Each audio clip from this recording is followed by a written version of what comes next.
Alrighty, welcome back everyone. We just talked about that week one in 2025, and also apologies, there's someone using a chainsaw outside my door, so apologies for that if you hear that over the speaker. Not my fault by any means, but let's get into my sleepers for the 2025 season because there's a whole lot of them.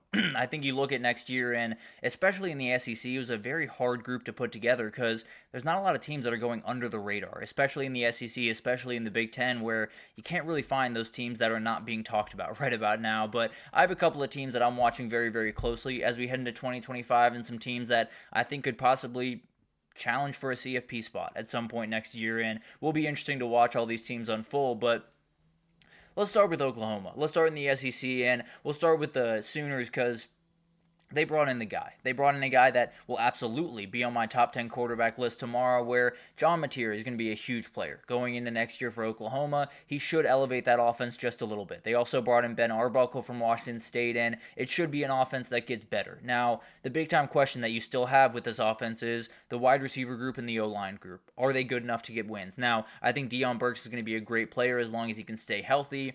I think that offensive line has some young pieces, especially Michael Fasusi coming in is going to be a starter, maybe a starter at left tackle. So there are some big-time positions that are still questions for me. There's still some young players or some inexperienced players jumping into those places, but the reality is tons of talent. The defense is led by kind of Kip Lewis and a lot of the Jaden Jackson is going to be a great player. They will be a good defense. Brent Venables has done a great job just making sure that's at least a formidable defense every single year. Can't imagine it's going to be any different next year. So the first year in the SEC did not go remotely to plan for Oklahoma. They thought, Jackson Arnold, I kind of blanked on the name there. They thought Jackson Arnold was going to come in and be a huge player for them, kind of lead them to a possible sleeper national title, but the reality is, I do think there's a team that could take a big-time step forward as long as John Mateer makes the plays that he very badly needs to. There are some big-time plays that are going to need to be made, and you might not have the great protection that sometimes you did have at Washington State, and it'll be a really interesting thing to watch as we go throughout the season. Very dangerous, very talented team, but in a group with a lot of other talented teams, and A&M's a great one, but I am going to go with Auburn as my other SEC team here because I think there's an Auburn team where I'm fighting myself a little bit on it. Now, I do think they upgraded greatly at quarterback with Jackson Arnold coming in. I think the wide receiver talent they got in is downright elite. It might be one of the best, maybe the best wide receiver group in the country with Eric Singleton, Cam Coleman, Perry Thompson, Malcolm Simmons, all of these guys going into next year. It's going to be an elite group. There's no doubt about that. The thing I worry about is Hugh Freeze. The thing I worry about is the head coach because you look at his quarterbacks over the last 8-10 years, they have a propensity to turn the ball over. And it's not necessarily because the quarterbacks always come in as the biggest turnover-prone guys in the world. It starts because he just genuinely puts his guys in bad positions every now and then. And you have a quarterback coming in with Jackson Arnold that was probably his biggest issue, was finding a way to turn the ball over when they very badly didn't need that to happen. So you look at this Auburn team, I think the talent level is about as good as you're going to find around the country. Really it was this past year, but the reality is this past year, they were top 20 in total offense, they were top 20 in total defense. They ended 7-5 because they turned the ball over and over and over again. They have to find a way to fix that. And Anthony, you have a good point. The Oklahoma offensive line is one that I'm rolling the dice on, if I'm being totally honest, and I'm hoping that John Mateer can make look a little bit better than they look right about now. But moving over to the Big Ten, I had Iowa listed, if I'm being honest, Anthony, because I love what Mark Gronowski brings to that team, but I went with Washington instead. I think this Washington team going into 2025 is going to be so much fun to watch, and Damon Williams Jr. is a huge reason for that. I think he's an incredible player that can really elevate this team. If you watched him play Louisville, you know that he can really elevate what this team can do. And the wide receiver talent they brought in, I think, is going to be massive. Jonte Cook is a guy that I think can be a great talent going into next year and definitely a kind of rising star in the sport. Omari Evans, they got yesterday from Penn State, very speedy guy, definitely can take the top off of defense. And I don't necessarily think they're downright elite at those positions, but they did get some big-time talents that will really help out them. And you look at Jed Fish, he does a great job at pretty much every job he's taken over at. I think Washington's going to be no different. I just think it's taken a little bit longer to get this thing off the ground, but I think 2025, they could very well be a team that maybe doesn't get into the CFP, but at least kind of is a dangerous team around that group and possibly could take down a couple of the teams on the top. And then you have Wisconsin. This is another team I love going into 2025, and mainly because of Billy Edwards, who I think is one of the most underrated quarterbacks in the season because you look at that offensive line at Maryland, it was downright terrible. It was worse than that Oklahoma. it might have not been worse than that Oklahoma group. It was very, very close between those groups. They were not good by any means, and Billy Edwards still played some really good football throughout the last little bit for Maryland. So love that pickup, love a lot of the portal pickups that Wisconsin has done, but they are staring down a gauntlet. Let's just be totally honest. They do get Alabama once again next year. They get Michigan, they get Iowa, they get Ohio State at Oregon in 4 weeks. They get those 4 games, and then Indiana and Illinois at the end of the year. So probably won't be a CFP team, if I'm being totally honest. Too many hurdles to get over to get there, but at the end of the day, could very well be a team that walks into Columbus or walks into Ann Arbor or walks into Eugene and tears down a season that's going very, very nicely for one of these contenders. Really like this team, and maybe won't be a CFP team. Definitely could be a spoiler in 2025. Moving over to the Big 12, Anthony's pick was, what was Anthony's pick here? I must have missed it here. I can't see. I'm not reading fast enough. But at the end of the day, I do have Baylor here. I think this is a very, very fun team to watch. I think when you... Oh, there you go. The person who lost to the champion. Makes sense. Definitely going to be a really fun group to kind of get into, but Baylor is a team that I absolutely love. I think when you look at what Sawyer Robertson brings to this team with his running ability, it is a huge, huge piece for them, and the run game overall is going to be downright special.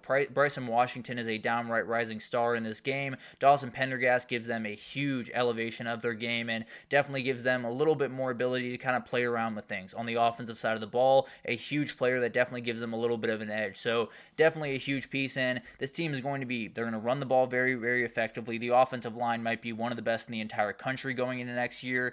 They're going to run the ball. They're going to play defense. That's the way this team is going to go about business. They were really effective scoring the football last year. They were not effective at stopping people. So Dave Aranda needs to upgrade that defense. They need to start moving in the right direction, and I think they very well could in 2025.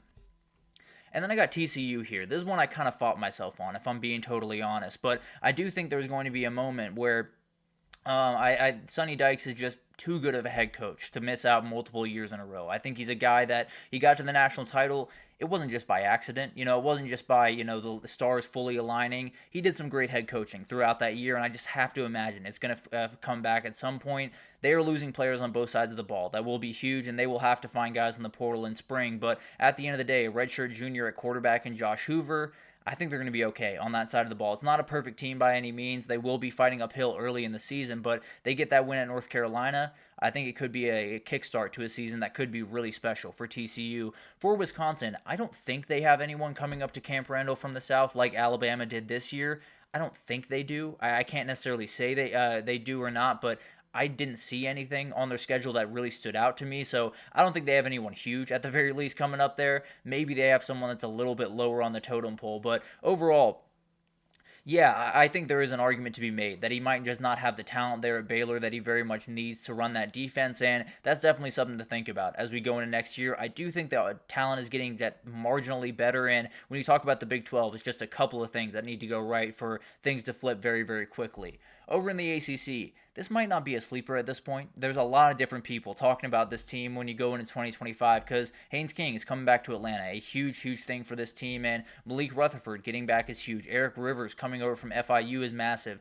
Jamal Haynes coming back, but the defensive talent coming back is going to be huge as well. You have Clayton Powell-Lee. You did lose Romello Height to Texas Tech, so definitely some losses on this team, but this is very much a team that can make a CFP type run. When you talk about a team that has this connection that you very badly need, has the quarterback that can lead the way, has a lot of depth on the offensive and defensive lines, and that's going to be one of the better units in the entire country on the offensive line. So I think this is a team that could be culture-led and find a way to maybe a 9-win season. Now, if you know anything about Georgia Tech, the schedule is going to be a nightmare. It's always a nightmare every single year because you have that team in red and black waiting for you at the end of the year. But at the end of the day, I think this is a very dangerous team, and maybe they're walking into that Georgia game with still a shot to go to that CFP. And then Boston College here. What Bill O'Brien's doing very quietly up there in Boston has been really awesome thing to watch. You lose Thomas Castellanos in not a great situation. Goes down with, or doesn't play that great of football, is taken out, gets very mad, doesn't necessarily have the greatest situation up there, but got Grayson James to play some really good football. Now it's either him or Dylan Lonergan, who came in from Bama. Love what Dylan Lonergan can bring to this team. Now, don't know if he'll be fully ready right away, but I definitely think it'll be a really awesome thing to watch. Virginia Tech's a great sleeper in the ACC, as is Pittsburgh. I think that Pitt team is one that really badly wants to get back what they had this season because you had a 7-0 year that turned into 7-5 very quickly. So very frustrating year for them. Will be awesome to watch that unfold, but for Boston College, I think the schedule puts you in a tough spot. There's no doubt about that. You do dodge Miami, but you get Notre Dame, you get Clemson, you get SMU, you get Louisville, and you get that Georgia Tech team we just talked about. So maybe they're a spoiler more than anything else. Maybe they get a couple of wins that make you look back on the season and say those were hugely impactful for what the